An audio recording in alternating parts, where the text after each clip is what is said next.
Are you ready to unlock the true potential of your body and mind? Introducing Analemma Coherent Water, a revolutionary new way to improve your health and well-being. Analemma has been clinically proven to significantly increase ATP levels. These are the mitochondrial energy of your body.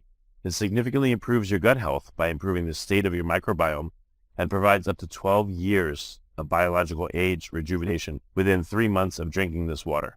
Imagine having more energy, a healthier gut, a clearer mind, and a youthful body. With Analemma water, it all stops being a dream. Take the first step towards unlocking your true potential. Try Analemma water and revolutionize your life. Visit coherent-water.com. Every purchase comes with a 100% money-back guarantee. You can literally taste the difference risk-free. Go to coherent-water.com. Don't forget to put in the code GENIUS10 to get some money off. Join the water revolution. Again, go to coherent-water.com and put in the code GENIUS10 for a discount. Before we get started, I have a quick favor. I've been self-funding the Finding Genius podcast for 5 years now. I've done over 3,000 episodes. And as you can see on YouTube, we're up over 1 million views on the channel, which is fantastic. The next thing I really want to push on is to get up to 10,000 subscribers, because once we do, we'll be able to put a donate button, and we'll be able to solicit donations to help keep the podcast running and to also get the Finding Genius Foundation moving along. We have a big project studying anxiety, depression, and PTSD, and working on a product to help people overcome these problems, because I've seen them explode recently after the last 2 years of the whole virus situation. So if you would, please subscribe to the podcast. That would help us tremendously. Give us a thumbs up and check in the description for Buy Me a Coffee. It's about $5. If you could buy me a coffee, I'd really appreciate it. It would help keep the channel going, and I love coffee. Thank you. Forget frequently asked questions. Common sense, common knowledge, or Google. How about advice from a real genius? 95% of people in any profession are good enough to be qualified and licensed. 5% go above and beyond. They become very good at what they do, but only 0.1% are real geniuses. Richard Jacobs has made it his life's mission to find them for you. He hunts down and interviews geniuses in every field: sleep science, cancer, stem cells, ketogenic diets, and more. Here come the geniuses. This is the Finding Genius Podcast with Richard Jacobs. Hello, this is Richard Jacobs with the Finding Genius Podcast. I have Rachel Rudolph, PhD. She's an assistant professor. She's an extension vegetable specialist. This is under the Department of Horticulture at University of Kentucky. So we're going to talk about her work there and possibly talk about high tunnels and vegetable crop production. So Rachel, thank you for coming. Yeah, thanks for having me. Well, no problem. Tell me a bit about your background and how you got into this area. And then I want to ask you about what you're working on right now. Yeah, so, I think I'd always been really into the environment, kind of, worried about recycling and pollution and that kind of thing, even as a little kid. And then as I got into college, I learned more about the local food movement and got interested in that. And then after college, and right at the tail end of college, I guess I was just starting to become interested in plant science. And then I went into the Peace Corps and I started working with farm families and gardening, and just kind of like my first experience into extension work, even though, I didn't think about it like that at the time. And I came back to the U.S. after completing my time in the Peace Corps in Paraguay, and just, I really liked working with plants, and I really liked working with people. And, agriculture is plants and people. A lot of it, sometimes there's livestock. So, and that's where horticulture came in, and I just went from there. Well, quick question. What is horticulture versus agriculture versus aquaculture versus viticulture versus permaculture versus, there's like 8 million cultures. So, some of these terms seem interchangeable, but like, for instance, horticulture versus agriculture. What's the difference? So I would say horticulture is underneath agriculture, right? It's like a branch of agriculture, just like equine science would be a branch of agriculture, right? Just like aquaculture would be a branch of agriculture. So the agriculture is like the broad term, right? And then we've got all these like subclasses. And that's honestly one of the things so I'm in horticulture, right? And It is, I mean, I think very broadly defined as the art or practice of garden cultivation and management, right? Like when you Google that, that's what comes up. But it's basically, plant cultivation. And usually that means, that always means fruit, vegetables, ornamentals, nuts, those kind of, usually horticultural crops are usually the things that don't necessarily need to be processed to be consumed in that sense, right? Vegetables and fruit, most of them, unlike a lot of agronomic crops, we don't need to process them to enjoy them. And so that's another way to kind of look at it. Okay. Sometimes turf grass is also thrown in with horticulture, but sometimes it's not. So it can kind of be a broad category for a lot of things. Okay, gotcha. So what are some of the projects that you're working on right now at University of Kentucky? Yeah, so my lab specifically, big thing right now is working with root knot nematodes. So root knot nematodes, a microscopic plant parasitic organism. It looks basically like a microscopic worm. It is a microscopic worm, and it resides in the soil and it infects plant roots and can cause a lot of damage and yield decline and in some cases crop death. And so we've been looking at that kind of across Kentucky. Where is it? What species are we looking at? What species are growers dealing with? And also grower awareness. So do they know they've got this? Do they know how to manage it? What management practices are they using?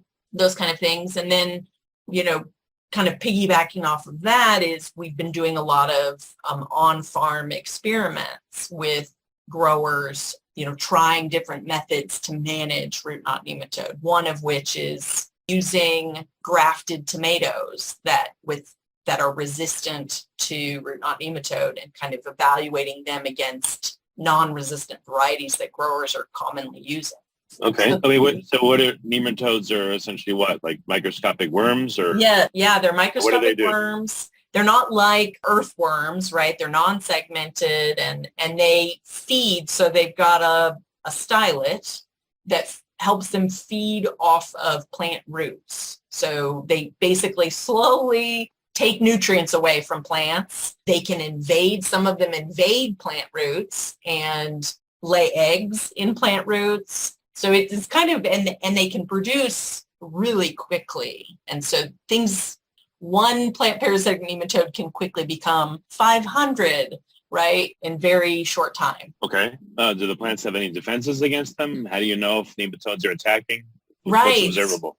Yeah, so some plants do have natural resistance. Some are naturally just non-hosts, right? So the plant parasitic nematode cannot infect and cannot reproduce in the presence of this plant, right? It's just a genetic component to it. Other plants have kind of an antagonistic qualities. So, for example, mustard crops have produced glucosinolates, and when you chop up a mustard plant, right, you get this volatile gas that has suppressive qualities to it that can basically antagonize and suppress nematode populations. So those are kind of two different, so the mustard itself, if you don't chop it up, right, that mustard plant could be a host for root knot nematode or plant parasitic nematodes in general.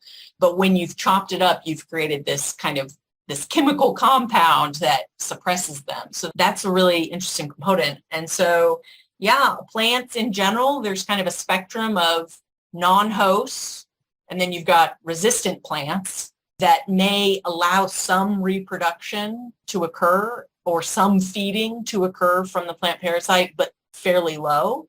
And then you've got susceptible plants, right, that of course allow reproduction, infection, feeding, all that kind of thing.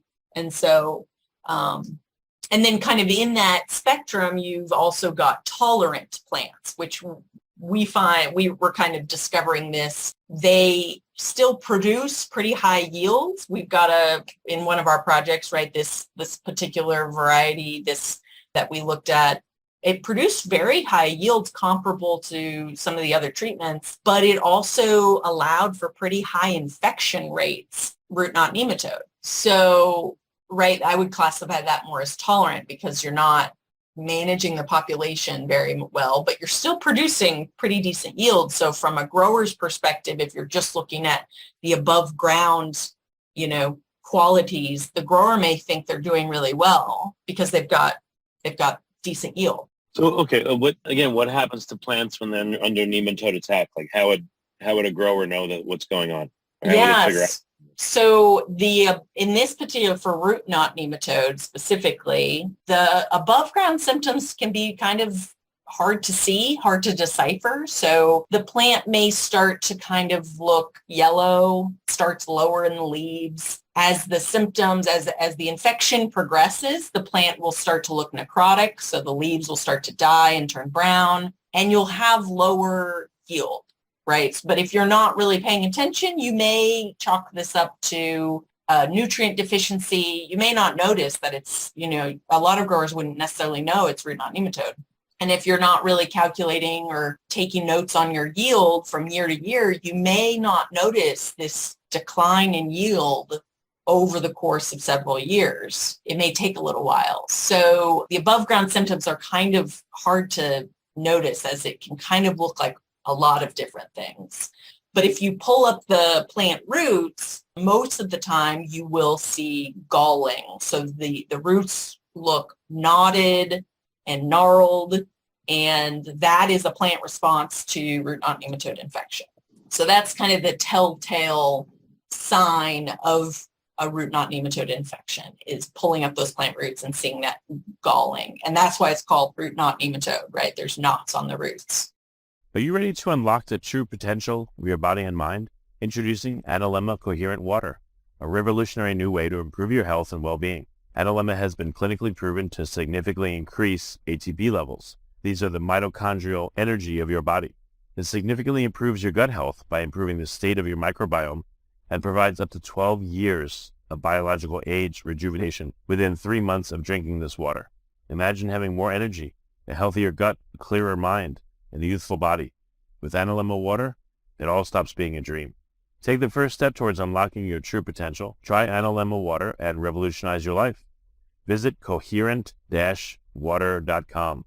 Every purchase comes with a 100% money-back guarantee. You can literally taste the difference risk-free. Go to coherent-water.com. Don't forget to put in the code GENIUS10 to get some money off.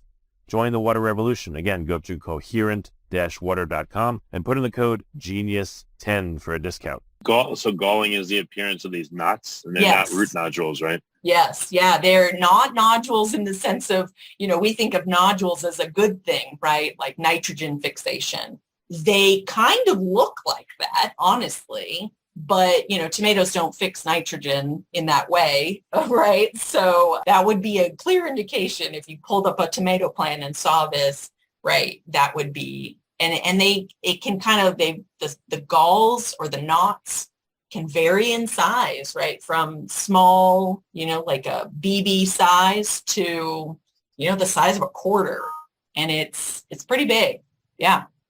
Does anything live inside these, I guess, I don't know if you call them nodules or what would you call them, but do bacteria take up residence, or fungi, or what happens? Do they contain the eggs of the nematodes, or are they houses for nematodes? What happens?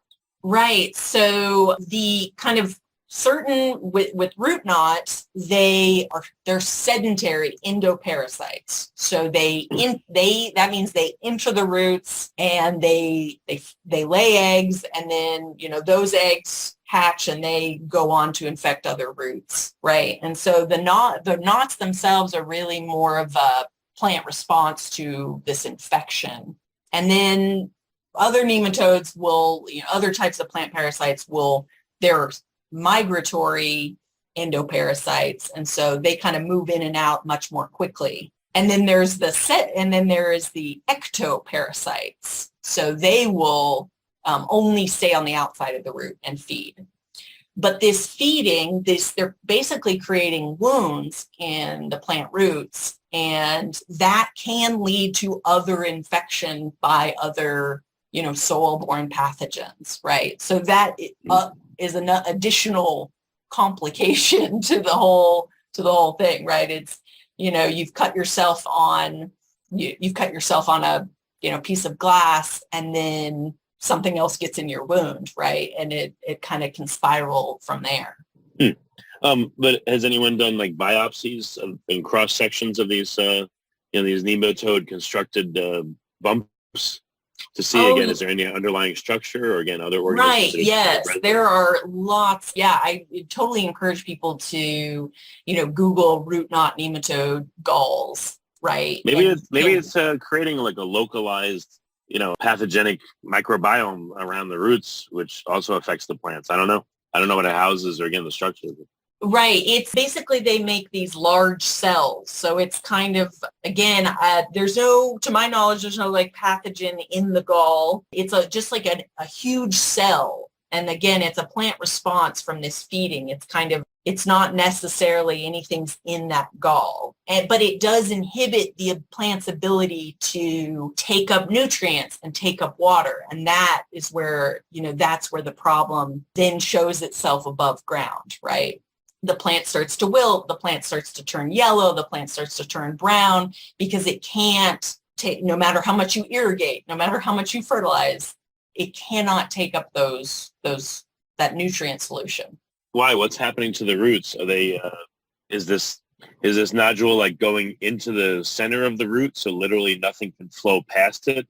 Is it sitting on the outside edge of the root, but it's somehow like putting tendrils into the root and compromising it? Like why do you think mechanistically it compromises root function?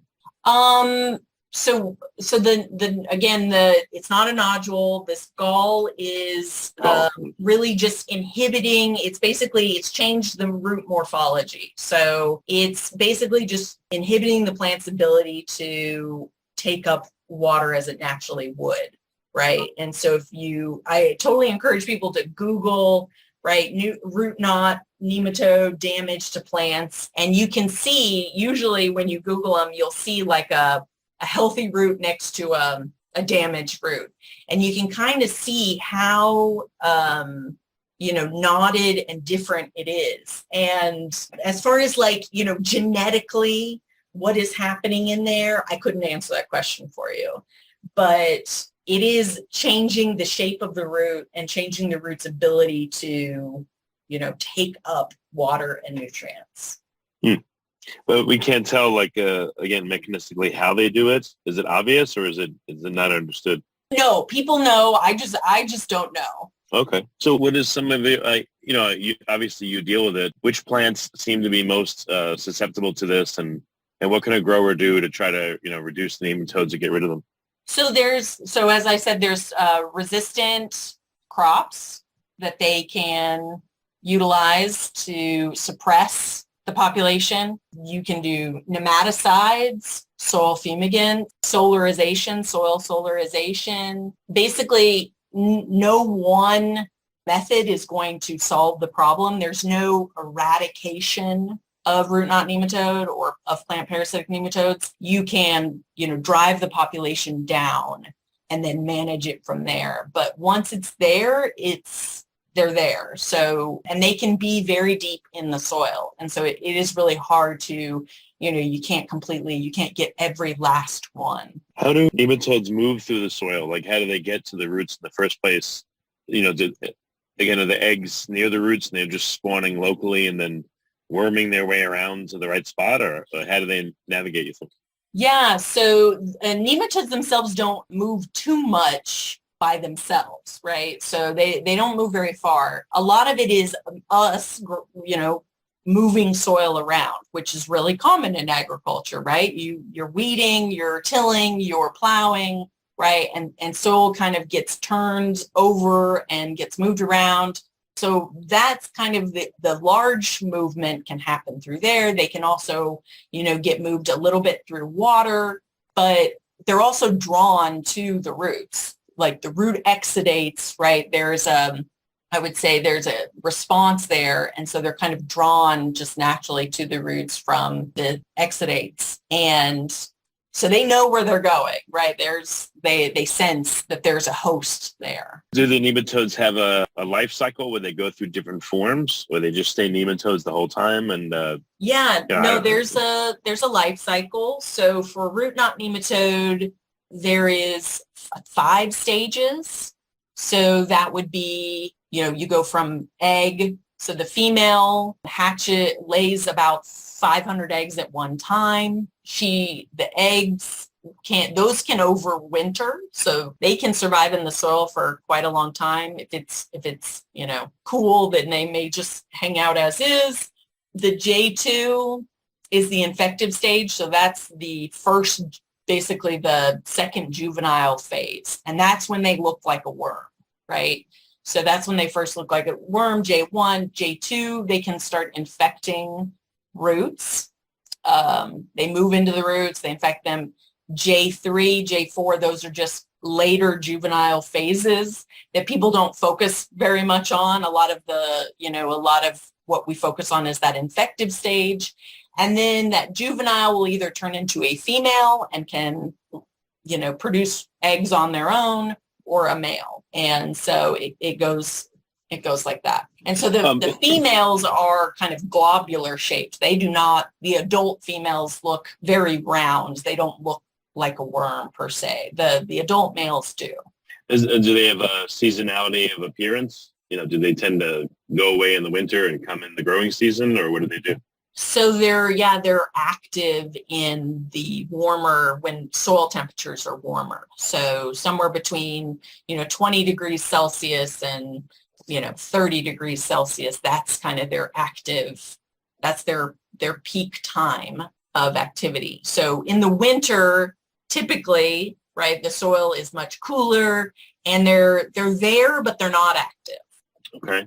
What happens if you're using season extenders, like greenhouses, high tunnels? Yeah. If you have thermal masses inside those, like what does that do to the nematodes? Do they still go away at the same time, or now they stick around? Yeah, so that's been something my lab has been working on, is this we've been focused on high tunnels because, so a high tunnel is a passively heated and cooled structure. It's kind of like a greenhouse, except there's not temperature control per se. There's kind of temperature management, right?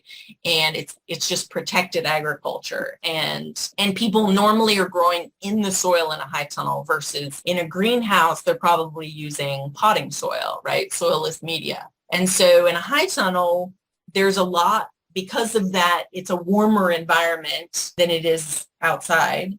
We suspect that root knot nematode can get going, right, a lot quicker, right, because the soil temperatures are warmer earlier in the season than they normally would be out in the open field. So that's one effect. You're also, because you have this structure, you can produce for longer because of these nice warm temperatures. There's a host crop in that high tunnel for longer than there normally would be outdoors, right? So then this nematode also has a host for, maybe all year long.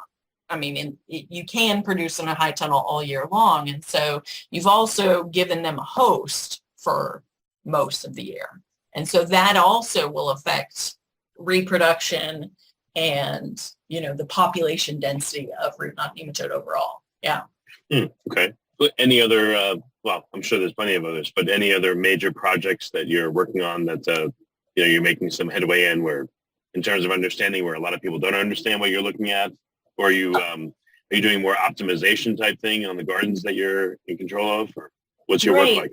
So yeah, we're also doing soil solarization. So looking at what temperatures we can reach in the soil, and soil solarization has the potential to really be valuable for a lot of growers. They don't have to, it's organic or conventional. You don't have to, there's no chemical applications. Small scale growers can implement this. Large scale growers can implement this.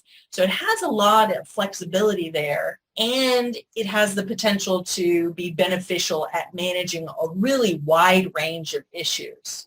So not only root knot nematode, but soil-borne diseases, right? Weeds, right? So that it's just could be something that could be really valuable for growers. And it's not necessarily a new thing in general, but it hasn't really been evaluated here in Kentucky at our latitude. And so we're looking at what temperatures can we reach at different soil depths at what times of the year. So we're we're looking at that, and we've got some really exciting, interesting preliminary data on that.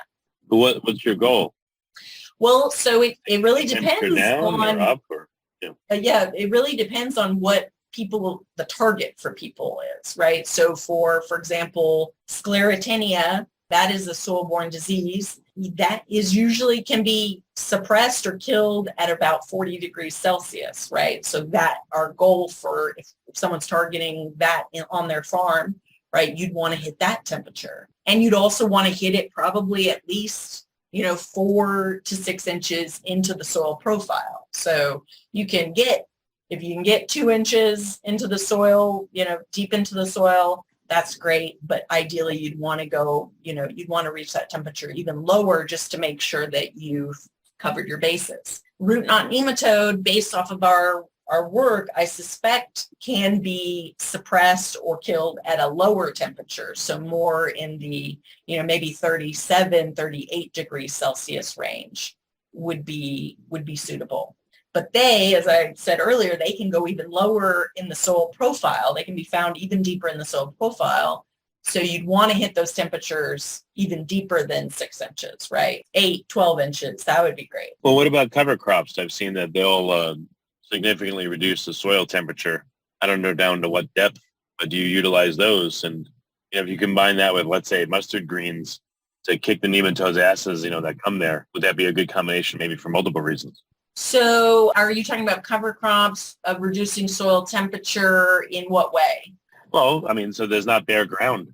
So supposedly, certain cover crops not only will produce nitrogen for certain plants that don't fix it, but from what I've read, maybe I'm wrong, certain ones will substantially reduce soil temperature because, again, it's not bare ground. Right. So it's providing kind of a shade for the soil. So, yeah, that is an option. I'm not sure so the timing of when the cover crop would be produced and then when the nematode would be active, it may not coincide perfectly, but certainly cover crops could be utilized as a non-host or as biofumigation, which I described briefly earlier. I think those would be two really viable options, or potentially incorporating and tarping, right, with a clear plastic similar to soil solarization, right? And so you could kind of maybe do double duty there with biofumigation and soil solarization. Okay, very good. Rachel, what's the best way for people to learn more about the work you're doing? It sounds like you're doing some, researching some very unusual things. Again, where can they go to find out more about your work? So we've got a website, vegcrops.ca.uky.edu. That's our lab website. We're also on Instagram, UKY VegCrops. You can find us on Facebook, similar title. We have a great YouTube channel if people are looking to, learn more and just want to zone out and watch some videos. So that would be Kentucky Vegetable Crop Extension and Research. There's a lot of ways to find us. Okay, well, very good. Well, Rachel, thank you for coming on the podcast. I really appreciate it. Yeah, thank you. If you like this podcast, please click the link in the description to subscribe and review us on iTunes. Are you ready to unlock the true potential of your body and mind? Introducing Analemma Coherent Water, a revolutionary new way to improve your health and well-being. Analemma has been clinically proven to significantly increase ATP levels. These are the mitochondrial energy of your body. It significantly improves your gut health by improving the state of your microbiome and provides up to 12 years of biological age rejuvenation within 3 months of drinking this water. Imagine having more energy, a healthier gut, a clearer mind, and a youthful body. With Analemma water, it all stops being a dream. Take the first step towards unlocking your true potential. Try Analemma water and revolutionize your life. Visit coherent-water.com. Every purchase comes with a 100% money-back guarantee. You can literally taste the difference risk-free. Go to coherent-water.com. Don't forget to put in the code GENIUS10 to get some money off. Join the water revolution. Again, go to coherent-water.com and put in the code GENIUS10 for a discount. You've been listening to the Finding Genius podcast with Richard Jacobs. If you like what you hear, be sure to review and subscribe to the Finding Genius podcast on iTunes or wherever you listen to podcasts. And want to be smarter than everybody else? Become a premium member at findinggeniuspodcast.com. This podcast is for information only. No advice of any kind is being given. Any action you take or don't take as a result of listening is your sole responsibility. Consult professionals when advice is needed.